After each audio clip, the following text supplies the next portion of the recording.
Washington is convinced that if a new global war were to take place, it would be their European allies and not the US who would suffer. This is on which Biden's administration strategy is based. This is a very dangerous illusion, and Europeans must become aware of the suicidal role that has been assigned to us. Global South, Asia, Africa, and Latin America are suffering from the neocolonial practices of the West. Illegal sanctions, multiple protections because the West has started losing its long advantages in that area.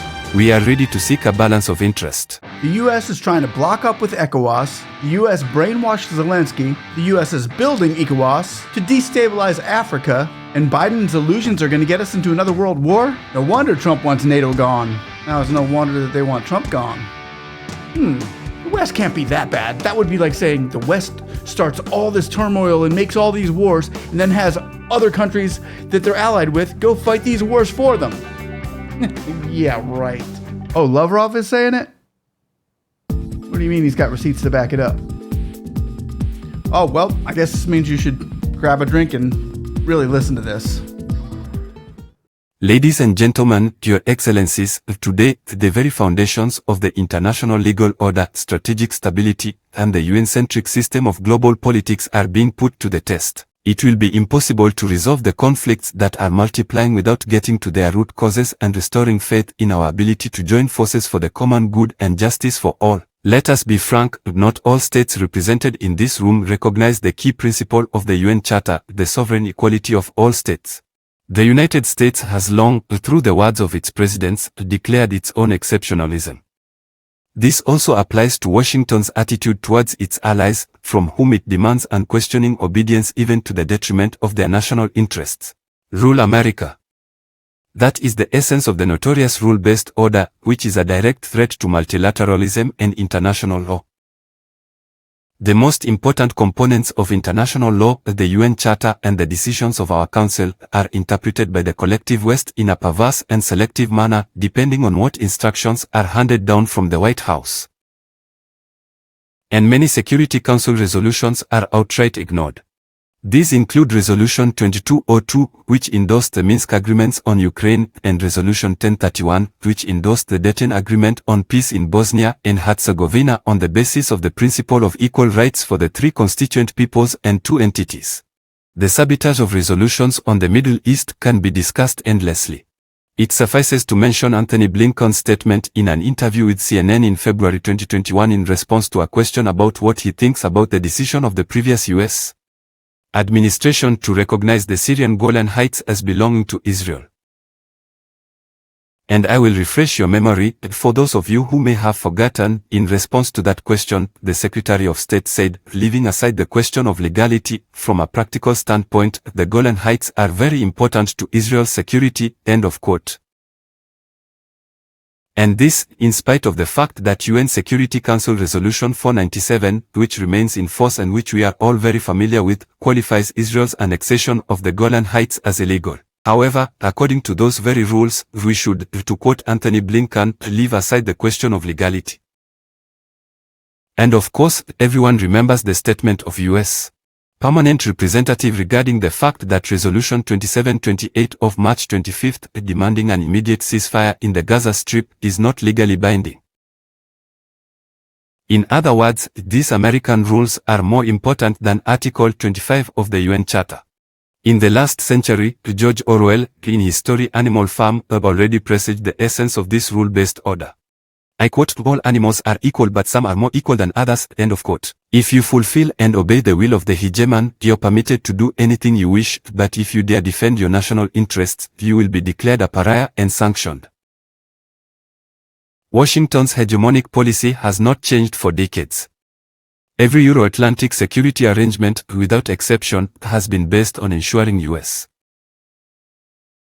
dominance. This has included the subjugation of Europe and the containment of Russia. The main role in this was assigned to NATO, which eventually subjugated the European Union, which was presumably created for Europeans, and shamelessly privatized OECD institutions in flagrant violation of the Helsinki Final Act. The reckless expansion of NATO, despite repeated warnings from Moscow over many years, also provoked the Ukrainian crisis, starting with a coup d'etat organized by Washington in February 2014 in order to establish full control over Ukraine with a view to preparing an offensive against Russia with the help of the neo-Nazi regime brought to power.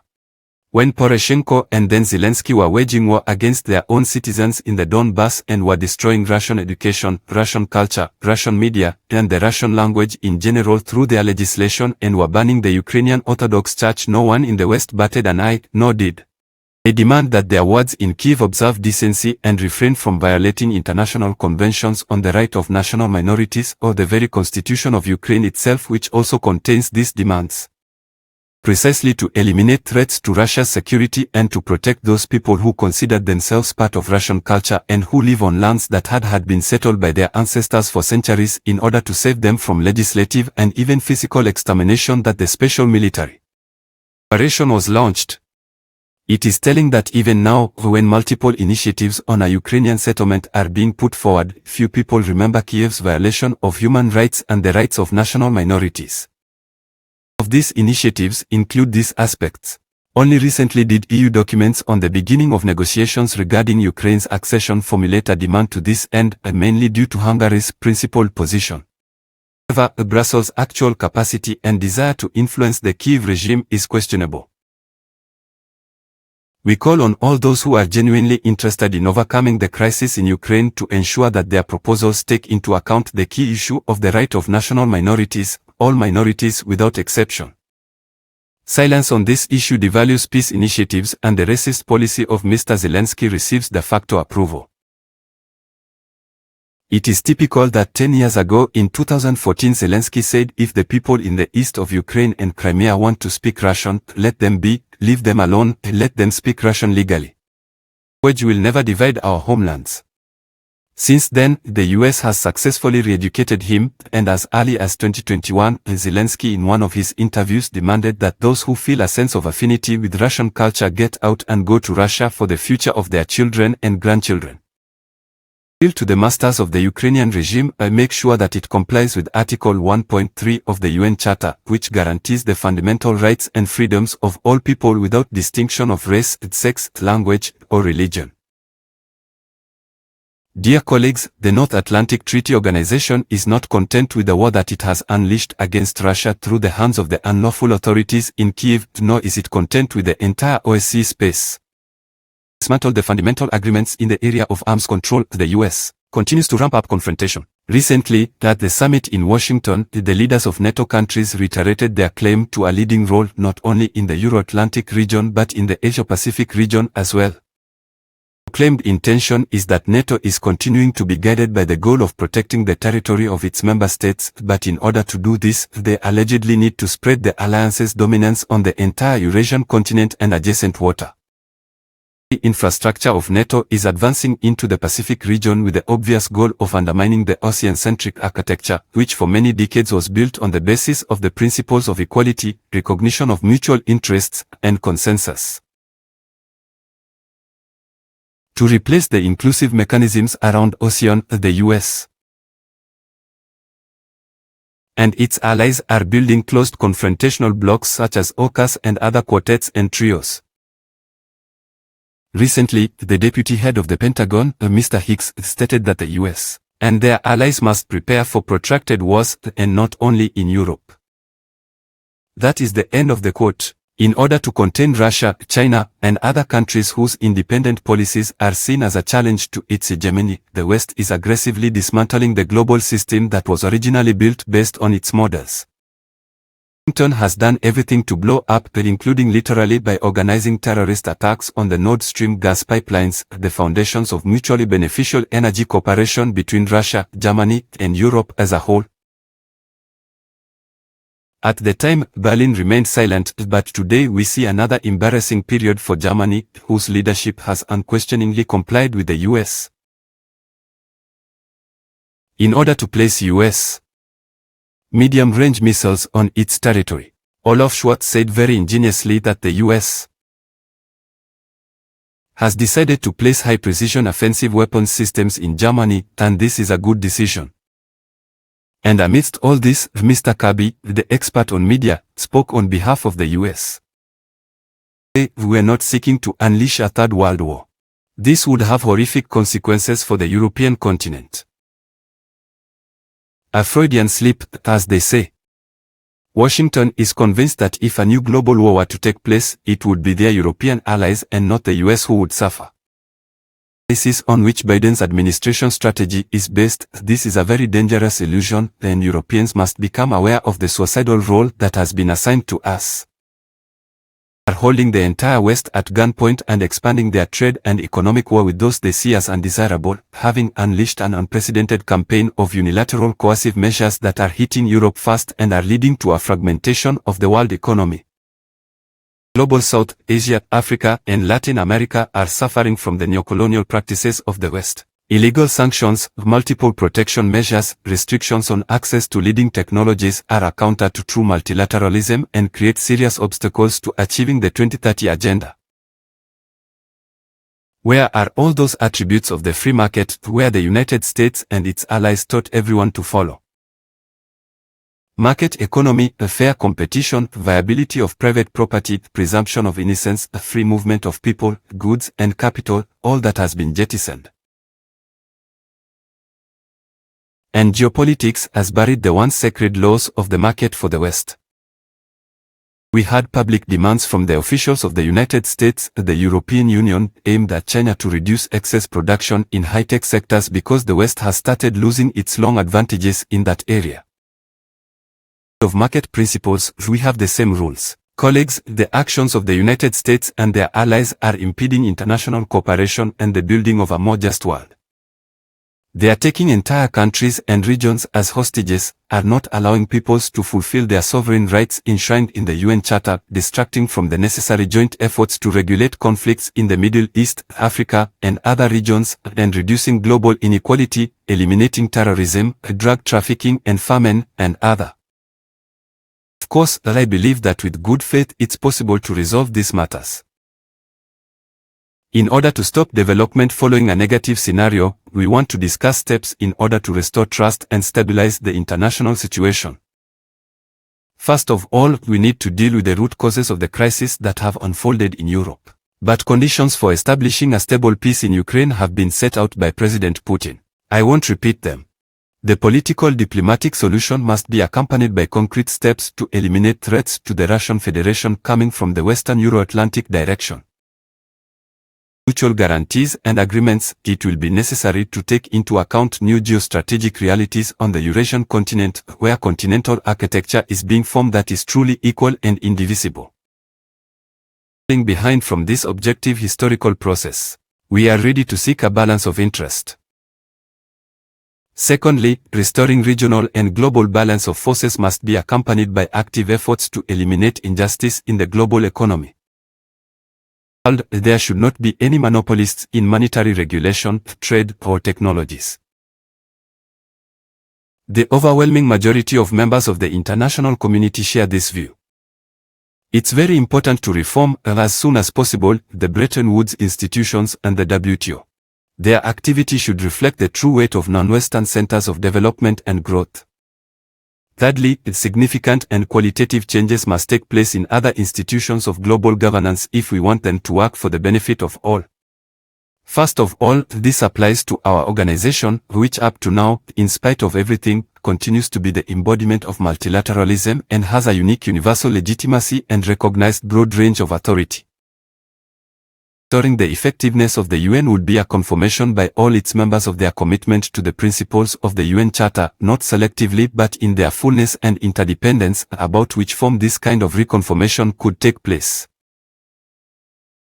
An important work is being done by the group of Friends in Defense of the UN Charter established at the initiative of Venezuela. We invite all countries that still believe in the rule of international law to join this work. A key aspect of reforms of the UN must be changing the makeup of the Security Council, although this by itself will not lead to productive work unless there is a basic agreement on the methods of work among its permanent members. This thought, nevertheless, does not invalidate the need to eliminate geographic and geopolitical imbalances in the Security Council, where there's clear overrepresentation of the countries of the collective West today. Long time is to achieve a broad agreement on concrete parameters of reform, which will strengthen representation of Asia, Africa, and Latin America. It's also important to implement changes in the staffing policy of the Secretariat to eliminate the overrepresentation of nationals of the West and their subservient nations in the administrative structures of the organization. The Secretary-General and his staff, of course, must adhere strictly to the principles of impartiality and neutrality, as demanded by Article 100 of the Charter, which we are constantly reminding of. The multilateralism in international relations must be done through other multilateral organizations, including the G20, in which is represented most of the global majority and Western states. It is strictly limited to economics and development, so it's very important that a substantive dialogue on this platform does not include short-sighted attempts to introduce geopolitical topics. Based on the principles of the UN Charter, is played by BRICS and the Shanghai Organization for Cooperation. It includes countries that represent various regions and civilizations that are cooperating on the basis of equality, mutual respect, consensus, and mutual compromise. This is the global standard of multilateral cooperation with the participation of major powers. Of practical importance for multilateralism are such regional entities as the CS, the Collective Security Treaty Organization, the Euro-Asian Economic Community, ASEAN, the League of Arab States, African Union, and so on. To develop multiple and diverse contacts between them, including with the support of the UN. The Council will devote a topic on its agenda to the Eurasian regional organizations. At the Parliamentary Forum of the BRICS on the 9th of July in St. Petersburg, Vladimir Putin said that the formation of a world order that reflects a real balance of forces is a complex and in many ways a painful process. Discussions on this topic, we believe, must be developed without devolving into pointless polemics. They should be based on a sound analysis of all the range of factors. First and foremost, it's important to restore professional diplomacy, culture of dialogue, the ability to hear and to listen, maintain channels of crisis communication, depending on whether politicians and diplomats can formulate something like a vision of the future. Millions of lives will depend on them, whether our world will be. Depends on member states. United Nations. If everyone follows its letter and spirit, then the United Nations is capable of overcoming current divergences and to reach a common denominator on most issues. The end of history did not take place.